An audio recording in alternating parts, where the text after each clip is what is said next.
Under attack by the U.S. and Israel, could Iran be on the verge of regime change? Examples of prior overthrows in Libya and Iraq don't bode well for Tehran. So could similar interventionist action take the same destabilizing and dangerous form? As Donald Trump pitches to make Iran great again, what should the world expect? I'm Andrea Sankey, and today's Newsmaker is Iran.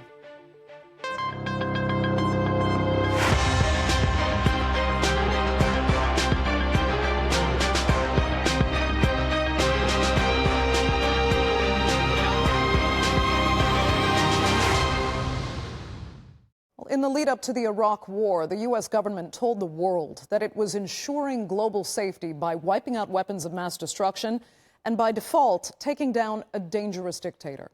But dreams of a peaceful transition proved a nightmare. When the country descended into civil war, Al-Qaeda found refuge within Iraqi borders, and the formation of Daesh began. And when Libya's Muammar Gaddafi fell in 2011, the U.S. and European forces that helped depose him watched the country slide into chaos. Key areas were taken over by a warlord who still reigns over much of the East today.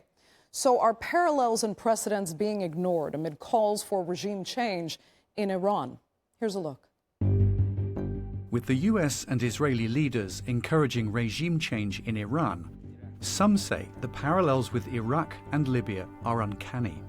Both countries saw foreign interventions result in the toppling of their leaders, Saddam Hussein and Muammar Gaddafi. We will defend our freedom. We will bring freedom to others, and we will prevail. Let us look to the future with confidence and hope, not only for our own country, but for all those yearning for freedom around the world. Yet both Iraq and Libya have suffered uprisings, anarchy and terrorism since those interventions. In 2003, then-President George Bush launched a war on Iraq to eliminate Saddam Hussein's alleged weapons of mass destruction. The United Nations never gave it the go-ahead, but Washington rallied a coalition of dozens of countries to support its effort. Saddam was overthrown, yet the US found no such weapons. During the 8-year invasion, hundreds of thousands of people died and millions were displaced. And the subsequent power vacuum paved the way for Al-Qaeda affiliates and the Daesh terror group to gain ground, which led to years of conflict. Sectarian violence has worsened, and the stability that the US has promised is yet to arrive. Nothing was achieved, and the situation has become worse. Democracy is just for show. It is not real. Just months after the invasion of Iraq, Libya's ruler, Muammar Gaddafi, made a surprise announcement to dismantle his weapons of mass destruction program. Analysts say decades-long Western sanctions and pressure, plus the fear of being the US's next target, led Gaddafi to disarm. But 8 years later, he faced a bigger challenge. The uprising against his 42-year-long authoritarian rule soon turned into a civil war. Gaddafi responded to the opposition forces with full force. A NATO-led coalition acted on a UN resolution and carried out strikes against pro-regime forces, helping the advance of the opposition and dramatic capture of Gaddafi. There was, again, short-lived jubilation, but Libya was soon dragged into another civil war between rival factions. Today, the country is split between the UN-recognized government in Tripoli and the administration of the warlord Khalifa Haftar in Benghazi. The US and Israel justified their attacks on Iran based on stopping Tehran producing a nuclear weapon. Yet in March, US intelligence said Iran is not building a nuclear weapon, and its supreme leader has not ordered such a program. Trump downplayed this assessment as he went on to strike at 3 of Iran's nuclear sites. With all of that being said, this cannot continue. There will be either peace or there will be tragedy for Iran far greater than we have witnessed over the last 8 days. The scale of damage to Iran's nuclear program is still unclear, as is whether the ceasefire will hold. The European Union and the UK are on the same page with the US to prevent Iran from becoming a nuclear power, but they oppose regime change. And as the precedents show, any attempt at that in Iran risks creating another failed state, violence, and a very unpredictable future. Well, we always hope to learn from history, but our patterns and parallels deliberately being ignored now when crafting policy on Iran. Well, joining me to discuss that and much more are from Tripoli, former political advisor to Libya's High Council of State, Salah al Bakoush. From Washington, research fellow in the Middle East program at the Quincy Institute and former U.S. State Department officer Annelle Sheline. And also from Washington, former advisor to the U.S.-led coalition forces against Daesh, Khadim al-Waeli. Thank you all so much for being with me. First, Annelle, I'd like to establish what you think really is first the underlying cause in all of this. Is it regime change like we saw in Libya, and Iraq under the guise of now stopping a nuclear weapons program rather than stopping weapons of mass destruction? Or did the nuclear weapons threat truly justify this action? I mean, first, to be clear, there was no nuclear weapons threat. Trump very clearly ignored his director of national intelligence, who said that there was no threat that Iran was moving to weaponize its existing nuclear material. This was based on faulty or falsified Israeli intelligence that Trump was willing to move forward with, making it quite similar to the false justification for going after the so-called weapons of mass destruction in Iraq, which again was not true. So just to clarify that this was not a necessary attack, this was an unprovoked act of aggression by the United States, as well as by the Israelis back on the 13th of June. So, but to your question about, is this about regime change, or is this really just about the non-existent threat of an Iranian nuclear weapon? It remains to be seen. Trump seems to disagree with many of his own officials who have said very clearly this is not about regime change. And then Trump posts on Truth Social, make Iran great again. Let's have some regime change. And so I could understand that many people within his own administration are feeling frustrated because they know that another unnecessary war in the Middle East is the last thing Americans want. And Trump campaigned against any more such wars. So you don't take a gamble for no reason like that. You just don't take that kind of risk for no reason. So to what end is he doing this?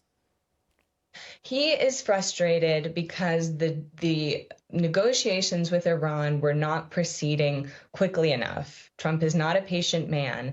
And the reason this happened is because initially Trump had adopted the relatively reasonable position that Iran could not have a nuclear weapon, but that they would be permitted to enrich some nuclear material, which they're permitted to do legally as a member of the Non-Proliferation Treaty. They have the legal right to have some enriched uranium.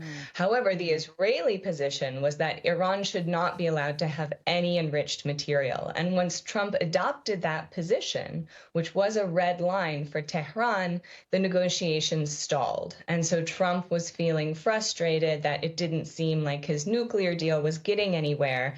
And the Israelis said, well, just let us go ahead and bomb them, and then that'll soften them up and they'll be more willing to make a deal, which is very motivated reasoning by the Israelis. Netanyahu has tried to get the United States to fight a war with Iran since the 90s, since for decades. This has been something that Netanyahu has wanted. He has been saying that Iran is 2 steps away from a nuclear weapon for years and years. And this has contributed to this sense, especially among Americans, this false sense that Iran poses a significant threat, when in fact Israel is the only nuclear armed state in the Middle East. Okay. So it was relatively easy for this perceived threat from Iran, or I think that Trump thought there would be more support for this because there has been so much fear-mongering around the Iranian regime for so long. But in fact, he got a lot of pushback, including a possible war powers resolution from Congress, which would have required Congress to agree to send the United States to war, which is required by the Constitution. However, many previous presidents have engaged in acts of violence, military violence. Let me turn to Khadim, because, I'd like to get a perspective from an Iraqi. The difference I feel this time, the U.S. and Israeli action on Iran I feel are just nowhere near as divisive as the lead up to the Iraq war, when, you know, European counterparts like France and Germany were begging for the U.S. really not to proceed. But do you still think the same risks are at play here as the lead up to the Iraq war, even if it's not being, you know, pushed back upon as it was in 2003? Yeah, well, we can't really compare the situation right now to back to 2003. 2003, there were elements to force the U.S. government, especially George W. Bush administration, to go forward and oust Saddam Hussein without even consult with the rest of the world. And he did. He was successfully militarily to remove Saddam Hussein from power. But afterward, things went really chaotic because of the management, the mismanagement. So the U.S. really perfect and good when it comes to military operations, but managing and nation building, they're not really good since the fall of the Soviet Union. The fall of Soviet Union, the U.S. tried to export its model of democracy, and what it brought Boris Yeltsin, then Putin, then Medvedev, then Putin. Same thing in Afghanistan and Iraq and Libya. So the U.S. always going for military solution. I'm okay with that. Once you do this military solution, you have to come up with political solutions. You have to set up a new government. Always in Iraq, what happened? You brought Iraqis from outside Iraq, and you installed them as the national government, but it was consensual government. These countries and the Middle Eastern culture does not really believe in consensual. It's always believe in the king or the president. One president for the life or one king for the life. So the model of Iraq was failed. The military was successful from the military point of view and perspective, but politically and strategically it was a failure. Until now, the Iraqis are paying the price for the failure of the U.S. to set up the Iraqi government. Back to Iran. Iran it's different than Iraq. Iraq was autocracy, religious autocracy. Iran secular autocracy. Iran is religious theocracy. Majority of the Iranians are being radicalized. There is a generation, 2 generations actually, since 1979. They went through war, Iraq-Iran war. They went through the jihad. They went through the jihadi waves, all that. Then they went through the economic sanction, and they got used to that. So the status quo in Iran, Iranians, they probably will resist any military operation, but at the same time, they might consist and they might accept any change regime if it's going to be in a different way that the U.S. pursued in Iraq, Afghanistan, and Libya. Okay. Let me ask Salah and get a Libyan perspective then. Do the U.S. and Israel, and the West actually for that matter, have some kind of day after plan if the Iranian regime does fall here? They didn't seem to have it for Libya, obviously, and Khalifa Haftar stepped up and took most of the east of the country. And in Iraq, Al-Qaeda and Daesh were unleashed. Do you fear that's the same setup is in place right now? It's exactly the same setup, but it's an experiment that failed in other places like the guests mentioned in Iraq and Afghanistan and Libya. Well, but in this case, in the case of Iran, I think it was a pipe dream for Netanyahu and Trump to suggest that their objective is regime change. There is no way that there will be a regime change through throwing bombs and on the Iranians. And I think that's one of the failures now of this campaign, is that the objectives have not been, at least the announced objectives, were not realized. No regime change, no obliteration of the Iranian nuclear capabilities. You can't take away, years, maybe decades of experimentation and learning and development. So that can be put back together. Maybe it was delayed, but it can be put back together. And definitely, there was no unconditional surrender, so I don't know what objectives were achieved. However, I think from the Libyan perspective, the Iranians will do just like the Koreans did, and the others now will do, believing that the only way to protect yourself against big powers is to have nuclear weapons, and that's probably now made even clearer with the latest fighting between Iran and Israel and the U.S. Yeah, Annelle, I can see you agreeing there, because you've actually said the case of North Korea is instructive, because you have a country that actually produced nuclear weapons and has been left largely alone. Gaddafi gave up nuclear weapons and was taken out. So there's absolutely no incentive here to play by the rules. But let me ask you something else, Annelle, given U.S. history. Do you see this at all as another parallel, and kind of that this is a teaser, maybe similar to the first Gulf War, whereby, you know, the regime doesn't fall, but even rebuilds to become a greater enemy, as the U.S. would later see it. Then decades later, it's attacked again. I mean, I certainly agree with my colleague in Libya saying that Iran has every incentive now to try to ensure that it will not be subjected to Israeli or American aggression again. I mean, this was an illegal act of aggression that violates the UN Charter. This is quite similar to when the U.S. launched the illegal war on Iraq. As you mentioned, many American allies in Europe in particular tried to restrain the Bush administration from launching that illegal war. We know that Putin has multiple times cited unnecessary U.S. aggression against Iraq when he invaded Georgia and then later Ukraine. So certainly the Iranian regime has every incentive now. We know that the attacks on the Fordo facility were largely unsuccessful. We know that the nuclear material itself has been moved, and it is relatively easy to build a bomb in a small space. That, you know, the Iranian regime, I believe, has already said it has withdrawn from the IAEA regulations, and it will no longer be allowing inspectors, which is part of what is so maddening, because if the real objective here was actually to prevent Iran from having a nuclear weapon, we had the JCPOA in 2015, which Trump himself pulled out of. That's the only thing. Diplomacy has been the only thing that has ever been successful in preventing the Iranian regime from enriching fuel to have the option of maybe building a nuclear weapon. And I think the crucial thing to keep in mind here is Israel is the actor that has been so destabilizing around the region, from the genocide in Gaza,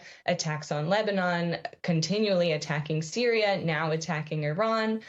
And Netanyahu has been able to draw in the Trump administration. He has tried for years to get the U.S. to attack Iran, and only in Trump did he finally find a president willing to drop bombs on the Iranian regime. So I think you're right that it's possible that if this ceasefire does hold, it may end up looking similar to the first Gulf War in the early 90s, which was just a prelude to much more significant, sustained, and devastating violence. And to one question you'd raised about, well, what is the plan for afterwards? I don't think there is a plan for afterwards. I think from the perspective of the Israelis, they're not interested in regime change. They're just interested in regime collapse. And they've demonstrated they do not care about the lives of Palestinians or Iranians or Lebanese or Syrians or really anyone around them in the region. They are the source of all of this instability and violence. And I imagine that many of the Gulf countries that had once seen Israel as a possible ally are now questioning that and wondering, should we really be so willing to cozy up to Israel or to rely so heavily on the United States as a security guarantor? Kadim, let me ask you this. Is there a chance here that Trump might have a win? I'm putting win in quotation marks, because, you know, while many consider Iraq kind of the perfect example of why and how foreign intervention fails, sometimes I've heard you say that there are certain gains that may be being ignored that actually made the overthrow, in Iraq's case, the overthrow of Saddam, kind of a net positive, even if at an extremely high cost. Could that potentially happen for Iran? Could regime change be good in the long term, or are there just too many unknown, potentially radical elements, and I mean truly radical elements, waiting in the wings to derail all of this and cause instability for the entire region and the rest of the world, like we saw with Daesh in Iraq? Right. So Iran, I don't think it's going to be regime change. It will be behavior change after the replacement of Khamenei due to his death or something, or illness or something happened. There are three candidates right now their names on the table to be the successor of Grand Ayatollah Khamenei, who is his son, his second oldest son, Mujtaba Khamenei, 55 years old. Then the grandson of the founder of the Islamic regime, Hassan Khomeini, and then the 60 years old, the Najaf, Iraq-born Grand Ayatollah Mohsen Iraqi. Three of them.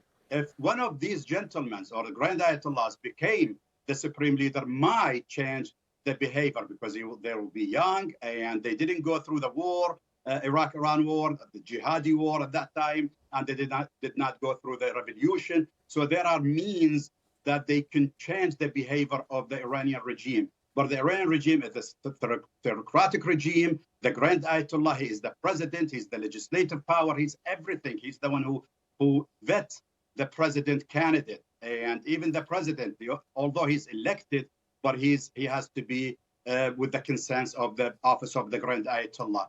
I don't think the regime change, just like the model of Iraq or Libya, will happen in Iran unless if there is a really vast majority revolution will be all over Iran, just like 1979 revolution against the regime. But here's the thing. At that time, it was a secular government. Shah was a secular. So his followers just packed their bags and went to LA, and they had a nice life in US and Bethesda, Maryland, or Beverly Hills in LA. But the followers of Grand Ayatollah Khamenei, they are religious fanatic, and it's easy for them to kill themselves, easy for them to conduct suicide attacks against their enemies. Plus, we've seen a lot of demonstrations in Iran. They were quelled, violently by the religious authorities. Therefore, if it has to be from inside, then we don't have really opposition figure in the world. They have Maryam Rajawi living in Europe and not really well liked in Iran. She's a secular, she's a communist, socialist. Then you have Reza Pahlavi, the son, crown prince of Iran, the son. He's 65 years old. He grew up in US. He's been here for 45 years. He left It's Iran unlikely that he'd be able to 60 rally years old. 90 million Iranians, or the majority out of 90 million Iranians behind him. But I'll tell you what, we only have a few minutes left. I need to get back to Salah because we'll finish with this. You know, aside from the threat of potential nuclear weapons raising its head again, if Iran is given the chance to refurbish its nuclear program, and now that they've seen what can happen to it if it doesn't have its own defenses, I'll ask you again, could radical elements, not just in Iran, but the region, including Iran's proxies who've been kind of disseminated over the last year or so very badly, you know, those who've lost visible power behind the scenes, could they just regroup somehow the way, I guess, the elements in Afghanistan were able to come back to create Al-Qaeda? And threaten the globe entirely in this case? Well, look, I mean, there are radical elements in all of these countries, but the question is, what can they do? Can they affect a smooth change in the conditions of the country or not? I don't see any signs that there are enough of them and they're strong enough to affect change in a positive manner. But they don't want smooth change. They just want to derail everybody. Well, yeah, but like we saw in Libya, just taking off the supreme leader doesn't mean that you're going to get better conditions. So here we are now. They are trying it in Iran. They tried it in Iraq and in Libya, and it's the same thing. Now, what's the U.S. and Israelis going to say? They're going to say we delayed the best they can say, we delayed the nuclear program of Iran, but what else? Nothing happened. Probably people now are rallying around the regime, and anybody that says we need to change the regime inside Iran would be looked at as a traitor. So overall, I think this proves again that bombs are not going to solve the issues in this region, and that we need to look at better ways of doing that. Okay, Salah al Bakoush, that will have to be the final word for this edition of the Newsmakers. I'd like to thank sincerely all three of my panelists so much for being with us, and our viewers, of course, for joining us as well. Remember, you can follow us on social media, and do be sure to subscribe to our YouTube channel. I'm Andrea Sankey. We'll see you next time.